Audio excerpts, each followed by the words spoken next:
Hello, my dear students. Today we are going to learn the first lesson for the third term, that is, Chapter 6 Adaptations. First of all, we will see what are adaptations. As you can see here, adaptations are special characteristics that organisms have to help them survive in their environment. We already know that different organisms live in different habitats and the living conditions in each habitat is different.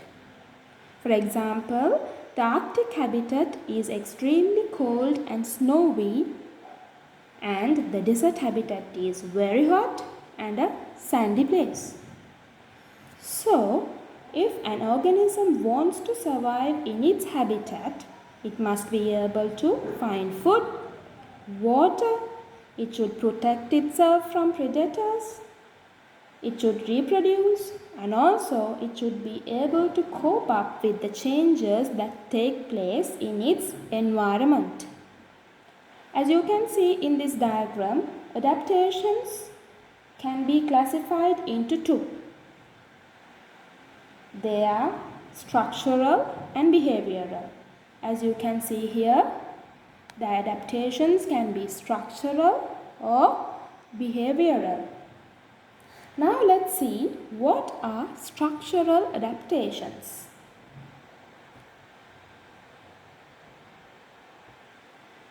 Structural adaptations are physical features of an organism. For example, it can be their body color, body shape, or body covering.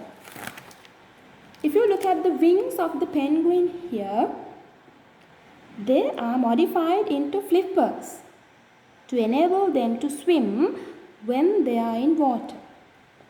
And if you look at the beak of this hummingbird, it is long, thin and curved in order to reach the nectar found inside the flowers.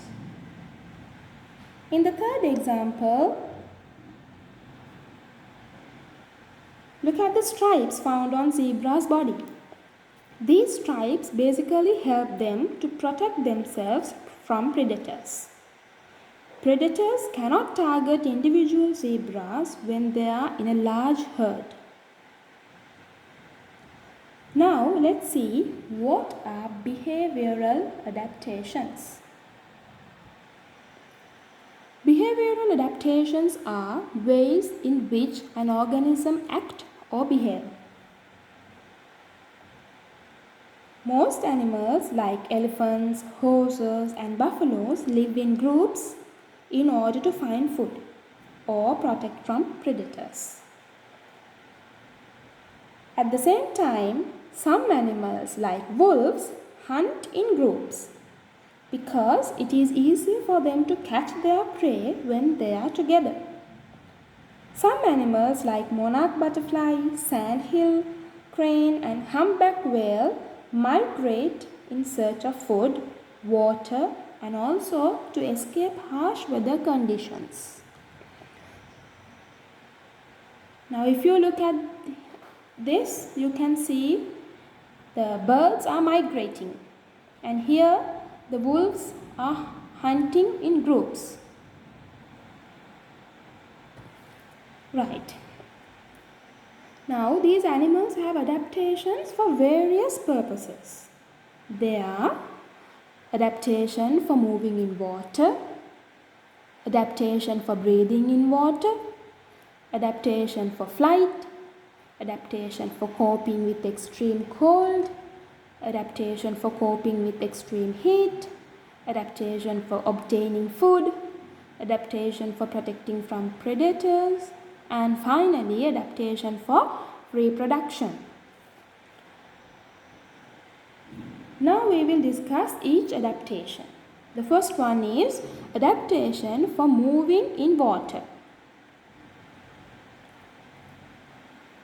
When we think of aquatic animals which live in water, they have different adaptations to help them to move in water, like streamlined bodies that store fat, and modified body parts. Here, if you look at streamlined bodies, it means it basically helps them overcome water resistance. As you can see here, look at the picture. The streamlined shape is basically narrow at the head and tail, and it is broad at the center. Here it is narrow. Head and tail is narrow and the middle part is broad. That is called the streamlined shape. Right. Now, under adaptations for moving in water, the second one is bodies that store fat. There are some aquatic animals like dolphin and killer whale. They can float in water since their bodies have a thick layer of fat. The next adaptation under moving in water is modified body parts. Look at this now. Some aquatic animals, they have actually modified body parts in order to help them move in water. For example, penguins, ducks and frogs have webbed feet. Turtles have flippers and whales have powerful tails. Now let's move on to the second adaptation, that is adaptation for breathing in water. When we think of breathing, we know that all living things need oxygen. Humans and other animals which live on land take in oxygen from the air around us. Similarly, aquatic animals take in oxygen from the atmosphere, or they take in oxygen dissolved in water from atmosphere or oxygen dissolved in water.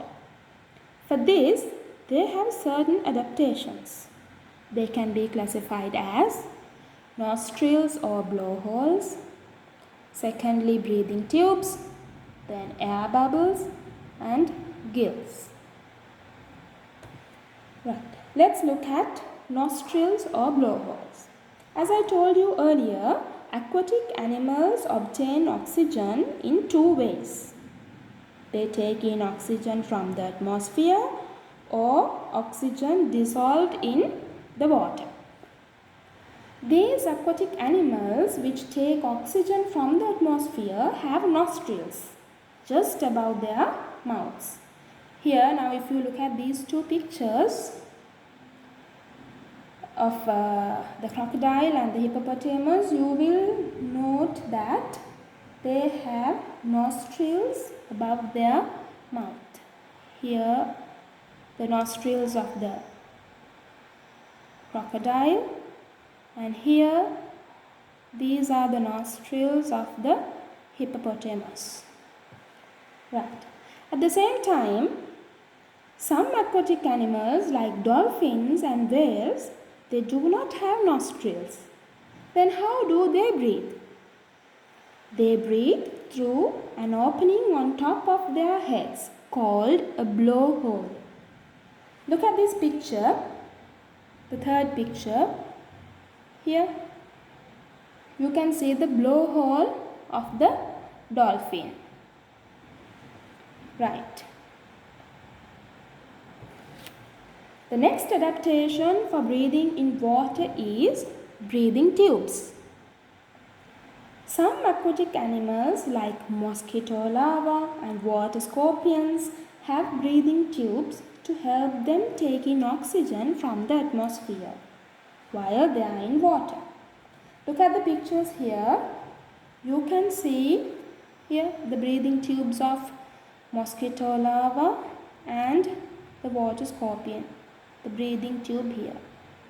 Right. The third adaptation for breathing in water is air bubbles. Aquatic insects like scuba spiders and beetles have adapted features or like wings, legs or hairy bodies to trap air bubbles. They carry this air bubble attached to their bodies when they are in water. They will use that air bubble to breathe when they are in water. You can see the air bubbles that these two are carrying here. So while they are in water, they use this air bubble to breathe. Next, the fourth adaptation for breathing in water is gills. Gills are special breathing organs used by some aquatic animals like fish, crab, and shrimp to take in oxygen dissolved in water. When the oxygenated water passed through the gills, the oxygen is absorbed and carbon dioxide is released. Another important fact that we should keep in mind is that gills can only function when they are wet. That's why they die when they are taken out of water. Now we have come to the end of today's lesson. Go through your note and also read the textbook from page 103 to 109. After that, you can try to do the worksheet I have sent. Thank you and God bless you.